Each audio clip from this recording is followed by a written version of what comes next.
Good afternoon, peace be with you. This is number 19, video number, I believe, 19, yes, of my spiritual autobiography, Moses to Muhammad in 60 Years. And I got to get used to looking over here instead of over there. There's a red dot here, I keep looking at it, but you're over here. Okay.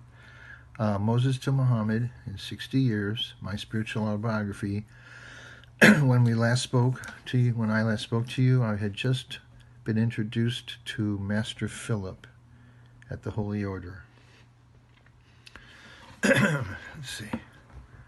He was a young man with a deep and commanding but controlled and gentle voice, exuded maturity beyond his years, dressed in a very clean white robe, white collar, gold rope sash, and a small onyx silver cross hanging on a cord around his neck, silver-tipped. The symbol of the order was a square with a circle and a triangle within it, embroidered in gold thread on his left chest of his robe, not on his chest. I felt a purity and a high consciousness in the room. He asked me about myself, and I told him a bit. He laughed about something I said, and then something happened that I remember vividly.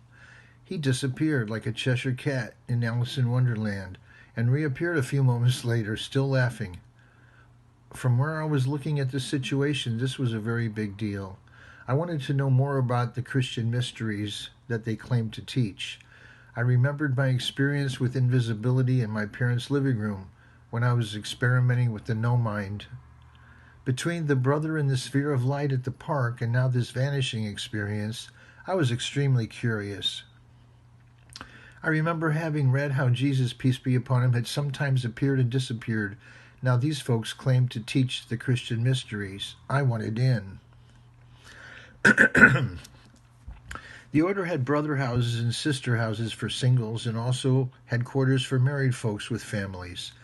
There were spiritual ranks that were denoted by the color of one's robe. A stripe or lack of one was on our white ministerial collars. If we were like a cadet instead of a priest, if we were a brother, there were just ranks. Titles such as brother, sister, reverend, and master. These levels were determined by a council of their teachers who claimed to bring our souls through solar initiations. My level was brother. I was working toward the priesthood, and I had attended or been bestowed with the 9th solar initiation, also known as the illumination of the soul. When this initiation took place in a ritual ceremony, I did see light in my head with my eyes closed, as if the sun was rising inside my head from behind my brain, and I tasted a very sweet taste, and not from any food. I also experienced that years later during meditation under the direction of a teacher I had met, an Eastern teacher I had met after I left the order. And I have seen that same light and tasted that same sweetness since becoming Muslim. Pardon me, please. I'm sorry. Since becoming Muslim, I'm sorry for the lack of good technology here. Okay. The brothers and sisters had jobs in the world, had spiritual and religious classes at night, had prayers and meditation at set times daily, and in the evenings we would walk around in the cities we were in and engage in conversation with interested people. We wore our robes, collars, and crosses, and many folks were conditioned to respond and be attracted to this appearance. We were out there to shamelessly recruit, to attract people to the order and what it taught, but softly, not aggressively. Classes for the public were held in the brother and sister houses. There were brother and sister houses all over the country. I was stationed in Chicago, Carbondale, Illinois, Wichita, Kansas, Detroit, Michigan, and Indianapolis, Indiana. In 3 years, I was in the order. All but Carbondale were brother house locations. I was sent to Carbondale on mission, as they called it, by myself.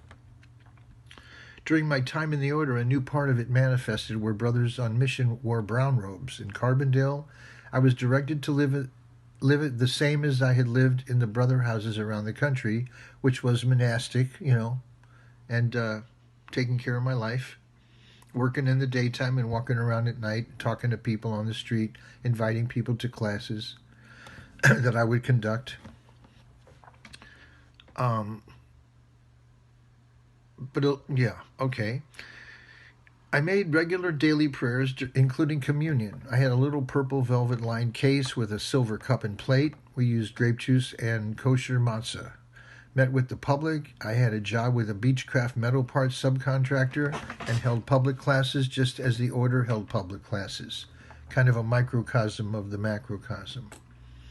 As for Christian lessons and mysteries, there was a lesson plan that began with learning the basics of all the major world religions according to them. Then it got deeper in synchronicity with the drum roll. Excuse me. With the initiations, more into how to create a ball of light in one's palm, how to be a physical instrument of divine healing, where you put your left hand receives and your right hand gives. I think I talk about that, but in case I don't mention it, if you look at the pictures of Jesus, peace be upon him, whether they knew it or not, esoterically, scientifically, the left side receives and the right hand gives. And you see the left hand in the air and the right hand on the body. Things like that. We learn things like that. And I experience things like that. It works.